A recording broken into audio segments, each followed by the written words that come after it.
Hello guys, this is पूजा नेगी और स्वागत है आपका आपके यूट्यूब चैनल पर।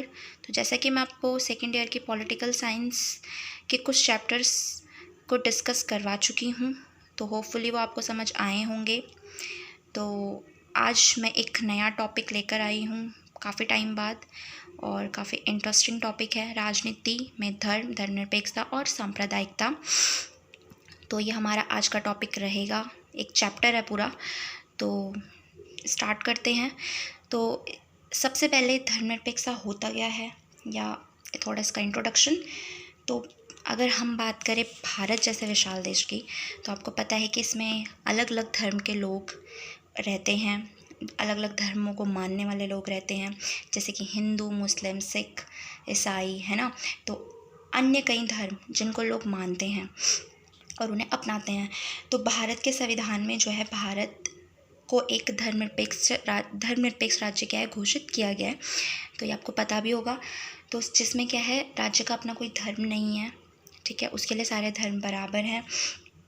तो मतलब भारत में जो है, भारत को एक धर्मनिरपेक्ष राज्य घोषित किया गया है, जिसके अंतर्गत क्या बताया गया है कि सभी नागरिकों को जो है अपने इच्छा अनुसार, यानी अपनी इच्छा के अनुसार क्या है, वो किसी भी धर्म को मान सकते हैं, उसका प्रचार कर सकते हैं। उनको उस तरीके की पूरी क्या दी गई है, छूट दी गई है। तो धर्म के आधार पर किसी भी नागरिक के साथ, है ना, नागरिकों में किसी भी प्रकार का कोई भेदभाव नहीं किया जाएगा। राज्य इस तरीके का कोई काम नहीं करेगा, ठीक है। तो इसमें काफ़ी सारे अलग अलग सबके विचार होंगे, अलग अलग।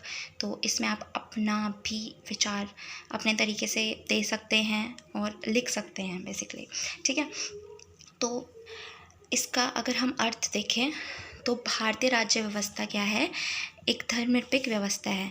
अगर हम बात करें किसकी, भारतीय राज्य व्यवस्था की, तो वो क्या है, एक धर्मनिरपेक्ष व्यवस्था है, जिसके अंतर्गत क्या है, राज्य व्यक्ति के धार्मिक मामलों में, तो मैंने जैसे बताया कि जो राज्य है ना, व्यक्ति का जो भी धार्मिक मामला होगा, उसमें वो किसी भी तरीके का कोई हस्तक्षेप नहीं करता है, ठीक है।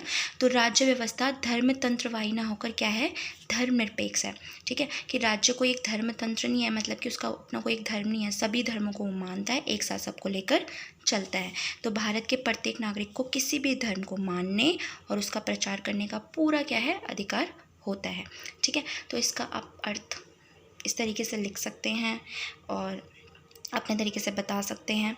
सेकंड, इसमें भारतीय राज्य व्यवस्था के धर्मनिरपेक्ष लक्षण, यानी इसके फीचर्स क्या हैं, इसके लक्षण क्या हैं। तो सबसे पहले, संविधान की प्रस्तावना में भारत को एक धर्मनिरपेक्ष राज्य घोषित किया गया है। यानी अगर हम संविधान की प्रस्तावना में देखें, तो भारत क्या है, भारत को एक धर्मनिरपेक्ष राज्य क्या किया गया है, घोषित किया गया है, ठीक है। तो धर्म व्यक्ति का व्यक्तिगत मामला है। बिल्कुल, धर्म क्या होता है, व्यक्ति का व्यक्तिगत मामला ही तो होता है। भाई हम जैसे किसी की भी, जो कोई भी भगवान हम जिनको मानते हैं, हम उनकी क्या कर सकते हैं, अपने तरीके से पूजा कर सकते हैं। इसमें हमें कोई रोक टोक तो नहीं सकता है, या राज्य हमें ये नहीं बोल सकता है कि हमें इस धर्म को अपनाना चाहिए या आप इस भगवान की पूजा कीजिए। तो ये हमारा खुद का क्या होता है, व्यक्तिगत मामला होता है। तो संविधान के अनुच्छेद 25 से 28 तक नागरिकों को जो है धार्मिक स्वतंत्रता का अधिकार प्रदान किया गया है। जो 25 से 28 तक जो भी मतलब अनुच्छेद हैं, उसमें धार्मिक स्वतंत्रता का अधिकार किसको प्रदान किया गया है, यहाँ पे नागरिकों को, ठीक है। तो फर्स्ट, इसका पहला क्या है, किसी भी धर्म को मानने की स्वतंत्रता। तो भाई इसमें 25 में, अनुच्छेद 25 में क्या व्यवस्था की गई है कि भारत में सभी नागरिकों को किसी भी धर्म को मानने या उनको सपोर्ट करने, उनको फॉलो करने और उसका प्रचार करने का क्या है, पूरा अधिकार है, ठीक है। तो पहला ये था। सेकंड, भाई धार्मिक कार्य करने की स्वतंत्रता। दूसरा क्या है, 26, अनुच्छेद 26 में बता रखा है कि सभी धार्मिक संप्रदाय को, जितने भी धार्मिक संप्रदाय हैं, उनको उनको अपना धर्म अपनाना है, उसके उद्देश्य को पूरा करने के लिए जो भी उन्हें संस्थाएं स्थापित करनी है, उनका संचालन करना है, उनका आगे बढ़ाना है, तो वो अपने तरीके से उसको कर सकते हैं, उनको उसका पूरा अधिकार दिया गया है, ठीक है। तीसरा है धर्म के प्रचार के लिए कर ना देने की स्वतंत्रता।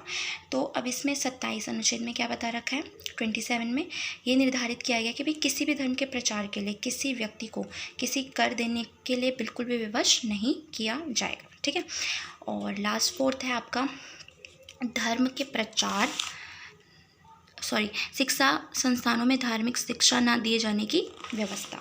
ठीक है, तो शिक्षा संस्थानों में धार्मिक शिक्षा ना दिए जाने की व्यवस्था अनुच्छेद 22 में इसका जो है इसकी व्यवस्था की गई है।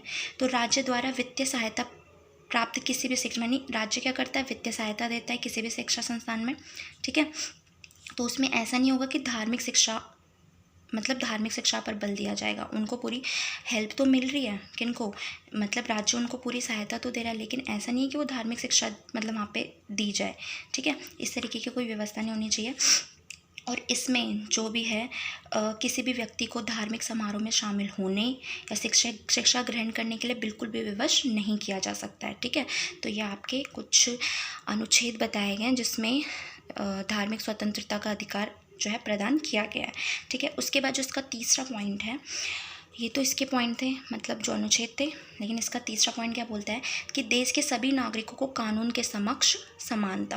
भाई कानून के समक्ष क्या है, इक्वालिटी बिफोर लॉ, यानी कि भाई कानून के समक्ष क्या है, सभी समान माने जाते हैं। ठीक है, तो राज्य मतलब अनुच्छेद 15 में क्या व्यवस्था की गई कि राज्य किसी भी धर्म, वंश, जाति या लिंग के आधार पर, किसी भी आधार पर क्या है, कोई आपस में मतलब नागरिकों के बीच में किसी भी तरीके का कोई भेदभाव नहीं करेगा।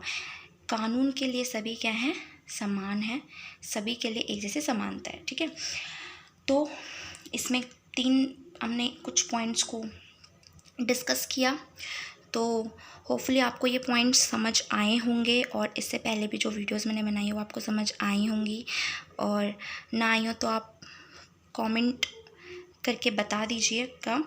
और इससे नेक्स्ट वाला जो टॉपिक हम पढ़ेंगे वो हम पढ़ेंगे कि इसकी समस्याएं, प्रॉब्लम्स क्या क्या हैं सेक्युलरिज्म में, मतलब भारतीय राष्ट्र में धर्मनिरपेक्षता की समस्याएं क्या क्या हैं, इसको हम आगे नेक्स्ट वीडियो में जो है डिस्कस करेंगे। तो होपफुली आपको ये समझ आ गया होगा, तो शेयर, लाइक और सब्सक्राइब करना ना भूलें। Thank you so much.